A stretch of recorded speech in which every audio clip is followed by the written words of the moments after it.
Bueno, abrimos la segunda entrevista de esta mañana. Le damos la bienvenida al diputado colorado Gustavo Zubia, también ex fiscal. Hay varios temas. Uno de ellos está vinculado a lo que se está planificando para Fiscalía. Hay casos de actualidad que ponen nuevamente sobre el tapete esta discusión. Será alguno de los temas que conversaremos. Bienvenido. Bueno, muchas gracias. Buen día. Bueno, usted viene impulsando la idea de hacer un triunvirato, ¿no? Para dirigir Fiscalía. ¿Qué sustenta esa posición? Bueno, la Fiscalía en los últimos años, con la reforma del Código de Proceso Penal y varias leyes que se han reformado, ha cobrado dimensiones que eran desconocidas en el pasado. Yo diría, ojo de buen cubero, que se ha multiplicado por 3 o por 4 la capacidad operativa de la Fiscalía y el poder de la Fiscalía en el sistema judicial. No olvidemos que en el sistema antiguo era el juez el que decretaba y instruía para un procesamiento. Actualmente es el fiscal, el que en muchos casos le lleva ya, en los casos de proceso abreviado, que son un 95% de los casos, le lleva el caso ya resuelto al juez del acuerdo. Entonces, ese poder se ha multiplicado enormemente. Es necesario organización o reorganización de la Fiscalía en ese sentido.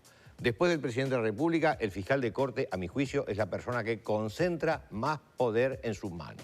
Entonces, el sistema de colegiado, que es dividir 6 ojos en lugar de 2 ojos, parece mucho más racional al momento de la toma de gravísimas decisiones.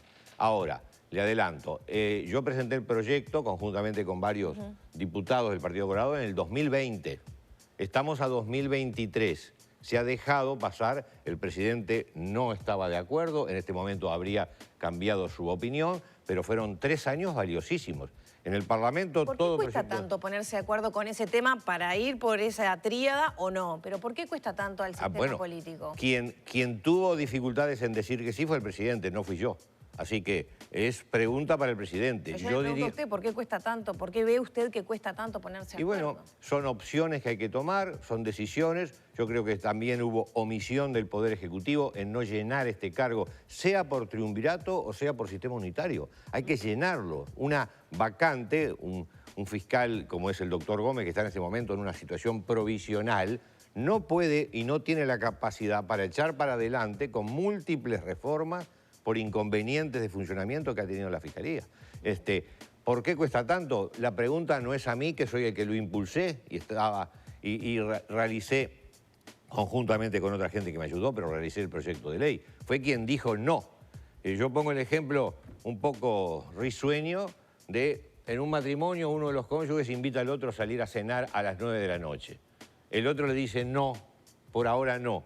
Y a las 2 de la madrugada le dice ahora sí, quiero salir a cenar. Bueno, no es lo mismo salir a cenar a las 9 de la noche que a las 2 de la madrugada. El proyecto era para el 2020, para terminarlo en el 2021 y tener entonces el tiempo. Ahora, el gobierno va a terminar su mandato en 2 años y el proyecto a aprobarlo va a llevar 1 año o más, entonces va a quedar para el último periodo de gobierno. No es lo ideal. Yo lo voy a impulsar, lo voy igual a impulsar, pero tengo esperanza de que haya una designación unitaria a la brevedad, que es la que en este momento estaría más acorde. Quienes no están afín a esa idea del triunvirato se cuestionan un poco cómo sería el orden de mando entre esas 3 personas. ¿Quién se encargaría de qué? ¿Cómo mandarían? Digo, para explicarle también a la población que tal vez no está tan empapada. Y la población no es el problema son operadores judiciales y fiscales que tendrían que estar empapados. El proyecto está presentado hace tiempo y lo expliqué y es claro. La figura del fiscal de corte sigue siendo la figura primordial en ese triunvirato. ¿Por qué? Porque tiene la actividad jurisdiccional ante la Suprema Corte de Justicia.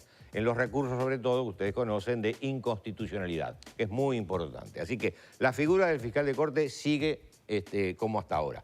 Y a su costado van a venir 2 fiscales también designados para los asuntos administrativos.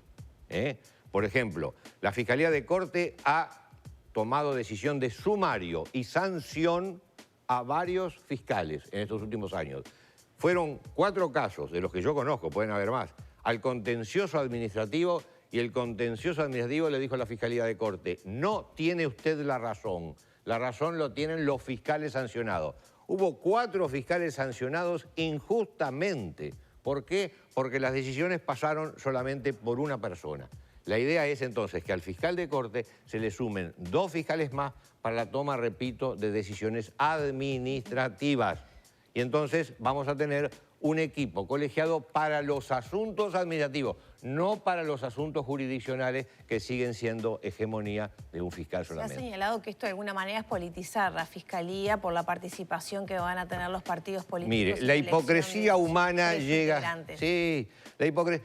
Como si no fuera politizar la designación de un fiscal de corte.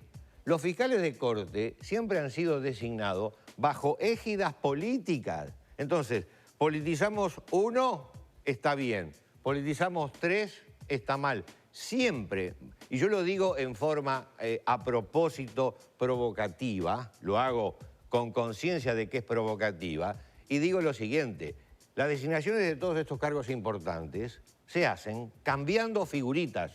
¿Por qué lo digo de esta forma? Porque quiero romper esa hipocresía tradicional de decir, no, es un cargo aséptico, es un cargo que nadie mete lo político. Por favor, dan las casualidades entonces que se designan muchas veces fiscales de corte que tienen sintonía con los gobiernos, o casualidad. En el caso del doctor Díaz, el último fiscal de corte, fue manifiesta y ostensible, y sigue siendo, su vinculación de por lo menos simpatía con determinadas orientaciones políticas, y fue designado por el presidente Tabaré Vázquez. Este gobierno está en... Ahora es abogado defensor de Carolina H., la ex subsecretaria del Ministerio de Relaciones Exteriores. La actividad profesional. No, la actividad profesional que es paga es una cosa. La actividad verbal, instructiva, permanentemente de acopio de materiales que no son precisamente de ciertas orientaciones políticas, es ostensible. Podríamos discutir toda la mañana, es manifiesto, porque el doctor Díaz perteneció, y él lo admitía, a la Unión de Juventudes Comunistas, cuando era más joven, antes de ejercer. Eso, usted me dirá, ¿puede cambiar de opinión? Sí, todos podemos cambiar de opinión. Además, uno puede votar una cosa, igual intentar ejercer su rol social con objetividad. Puede. Sucede que mi experiencia de algunos años como fiscal tratando a los seres humanos me dice que habitual no es. ¿Subía? ¿Le interesaría integrar ese triunvirato? No, ya lo he dicho, ¿Descartado? Pero en forma no podría, sería éticamente algo muy reprobable, porque yo he estado opuesto a la posición del doctor Díaz, con quien trabajé varios años juntos, así que un poquito lo conozco, y el haber estado opuesto a esa figura y en su momento haber planteado justamente el triunvirato en momentos en que era todavía fiscal de corte, me lleva a que éticamente sería absolutamente. Así que mi palabra es absoluta. Por suerte los archivos en esta nueva modalidad del siglo XXI van quedando todos, así que lo digo claramente, no aceptaría bajo ningún concepto. Más allá de que me gustaría, pero no lo aceptaría porque no corresponde. ¿Tiene nombres de fiscales que estén hoy realizando sus tareas? Varios nombres, algunos más nombre que otro tengo, no corresponde que los diga, pero hay fiscales de valía, por supuesto que hay. Hay varios fiscales de valía que podrían conformar un grupo de esa naturaleza. Sigo para clarificar, porque algunos me dicen, ahora te dieron el ok en el triunvirato y te estás quejando. Bueno, el ejemplo de salir a cenar. Una cosa es salir a cenar a las 9 de la noche, otra cosa es a las 2 de la madrugada. Dijeron que sí, pero tarde, dice usted. Me dijeron que sí, pero tarde. Por lo tanto, sigo esperanzado en que hoy haya una designación ya de la forma unitaria. ¿El caso Astesiano, por ejemplo, se podría haber tratado desde otro lugar con un triunvirato? El caso de Astesiano. Varios casos. En el caso de Astesiano hubieron filtraciones brutales de la Fiscalía. Hicimos un proceso paralelo en lo mediático y en lo jurídico. Y el proceso mediático, lamentablemente, siempre se politiza. Filtraciones a granel. Los casos que les citaba de sumario. ¿Fiscalía o puede haber sido desde...? Recién lo hablábamos con Santiago González. La carpeta, al no tener reserva por un tiempo, tuvo acceso a mucha gente, como abogados, como, bueno, me imagino gente de Fiscalía también. ¿Usted asegura que vino desde la propia Fiscalía la filtración? No aseguro. Faltó una investigación en forma. Faltó que se investigara. Y la Fiscalía tiene que tener esa potencia de resolución que lamentablemente en los últimos tiempos no has tenido. Yo le cité los casos de 4 colegas fiscales sancionados, que luego el contencioso administrativo dice eran inocentes. 4 Piense usted que la Suprema Corte de Justicia castigue a 4 jueces separándolos de sus cargos y que luego se llega a la conclusión de que eran injustas. Es gravísimo. ¿De Raúl Iglesias está contemplado en esos 4? No está contemplado, es otro caso que yo considero absolutamente injusto y además, en las mismas situaciones, fiscales que cometieron errores graves admitidos por el fiscal de corte no fueron sancionados. Y el caso de Iglesias, que a mi juicio, y podríamos discutir, por supuesto, es un tema lateral, pero a mi juicio no tuvo responsabilidad o no responsabilidad esencial, fue separado del cargo con medio sueldo y ahora sancionado. Ojo, más allá de que yo tengo posiciones, insisto en un criterio que es muy uruguayo. 6 ojos ven más que 2. Es un sistema donde daría mayor cristalinidad a las decisiones y es el cargo de mayor poder en la República por debajo del presidente de la República. Y a propósito de fallas que usted apuntaba de Fiscalía, el haber resuelto esta primera etapa del caso Astesiano, la referente al tema de los pasaportes en juicio abreviado, ¿fue una falencia? ¿Debió haberse hecho por juicio oral y público para dar más transparencia? Yo, que soy un crítico del proceso abreviado, lo he sido. Sin embargo, en varias de mis manifestaciones o tuits, ustedes van a entender y van a haberme sentido hablar de que lamentablemente los fiscales están obligados a echar mano al proceso abreviado. ¿Por qué digo lamentablemente? Porque el proceso oral le puede llevar varios años. Fíjese lo que ocurrió con Operación Océano. Ya lleva más de 2 años y todavía no se inició el juicio. Casi 3, diría yo. Empezó en 2020. Pero entonces, este caso no lo ameritaba. Acá Juan Raúl Williman, el doctor, señalaba que a veces le llamaba la atención como había tanta energía, por ejemplo, para hablar del triunvirato, para esos cambios, y no para, por ejemplo, bueno, definir qué tipo de casos deberían ir a juicio para dar más. Pero es claro, el proceso, primero, los delitos imputados a Astesiano no entran dentro de la categoría de graves o gravísimos, no entran.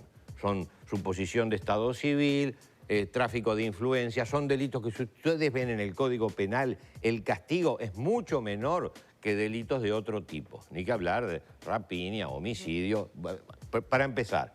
Entonces, el proceso abreviado para los delitos de menor entidad hasta estaría justificado.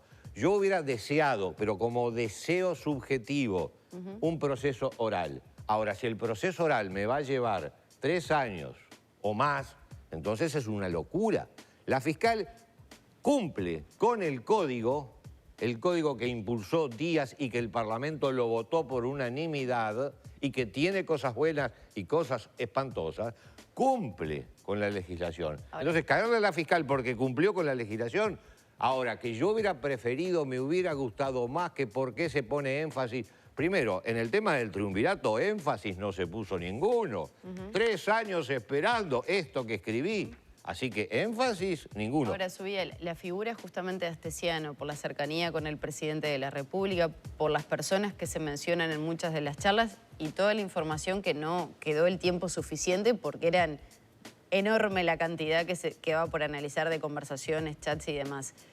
¿No ameritaba tal vez un poco más de investigación? Porque usted hace referencia a esa condena por delitos, no sé si llamarlos menores, pero no tan graves. No, y hay si muchos la pena es chica, es un delito menor. No se puede saber, en definitiva, si hay otro tipo de delitos en el que incurrió el propio Astesiano. Perfectamente, como le decía hoy, es una posición. La fiscal Fossati, que a mi juicio trabajó muy bien, es una fiscal de flagrancia. El fiscal de flagrancia, por día de turno, cada 2 semanas, tiene su escritorio lleno de los casos de la calle que acaban de suceder. Una incongruencia que la fiscal tenga que asumir un tema complejo en lo jurídico y complejo en lo político. Totalmente. Estaba desbordada y le vamos a exigir un juicio oral, es decir, poner la cabeza en la picota cuando legalmente, a mí no me gusta el abreviado para los casos de delitos importantes, pero legalmente está totalmente justificado. Es decir, tiene trabajo, más trabajo que una fiscalía convencional. La fiscal ha pedido para que la Fiscalía de Corte dispusiera otras medidas a los efectos de poder contar con más tiempo. No se los dieron, no nos podemos quejar por el abreviado. Y segundo, la corrijo en una parte, por lo menos de acuerdo a mi posición. En el tema de Leal, he escuchado a varios abogados que con razón manifiestan que en principio conversaciones entre personas no son punibles. En principio estoy de acuerdo, depende del tipo de conversación. Si yo con usted mantengo una conversación privada pero la amenazo, ahí ya la conducta puede ser punible y otras consecuencias. En el caso de Astesiano, que yo lo he dicho muchas veces, hay conductas por supuesto que perseguibles. ¿Pueden haber más personas implicadas? Puede haber. Pero el haber mantenido charla por WhatsApp o por el mecanismo que sea, de eventuales delitos, pero charlas con terceras personas, no es delito. Entonces, cuando lo que sucede es que la política atraviesa, yo estoy en la actividad política, pero de alguna forma me voy a pasar la mano a favor del lomo, de alguna forma mantengo un equilibrio jurídico en las cosas que digo y no necesito perderlo. El equilibrio me dice que lo político ha permeado de tal forma, no solamente el caso Astesiano, cualquier caso que jurídicamente se presenta ante los tribunales, que entonces tenemos posiciones totalmente dispares para hechos iguales.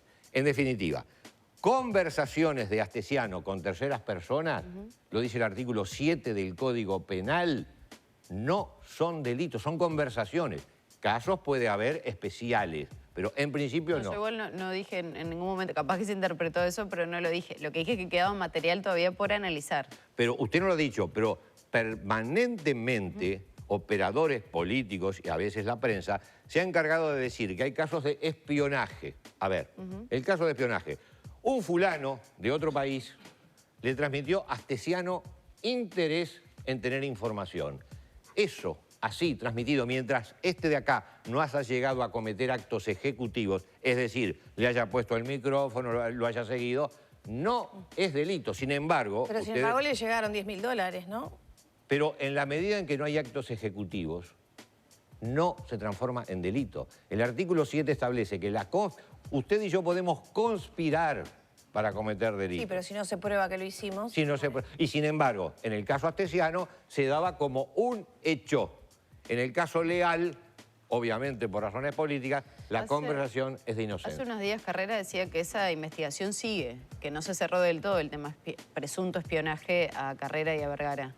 Puede decirlo él, que básicamente podría llegar a ser uno de los damnificados. Las investigaciones pueden seguir. Lo que quiero dejar claro, y ojalá pueda quedar claro, es consultar el artículo 7, que yo conspiro con usted, vamos a hacer esto, inclusive un homicidio podemos conspirar. En la medida en que no hagamos actos ejecutivos, que son los actos concretos, no hay delito. En el caso, y le cambio rapidito de tema, el tema Leal, ¿tiene que seguir participando de estas reuniones multipartidarias en materia de seguridad?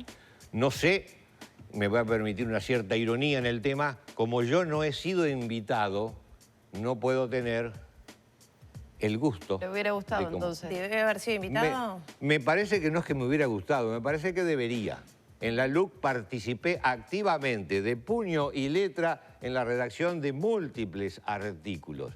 Pero la política tiene eso. Hasta acá serviste, de aquí en adelante. ¿Y por qué piensa que no lo invitaron? No, déjeme la ironía que la continúe y lo deje con signos suspensivos. Quizás sea porque mi postura en los temas de seguridad es más tajante. Y creo que lamentablemente hicimos un impulso con la LUC, pero nos está quedando en el tintero muchísimo para echar para adelante, entre otros temas, cárceles. Cárceles, y le tiro una provocación, ahora que no les da el tiempo. Bukele.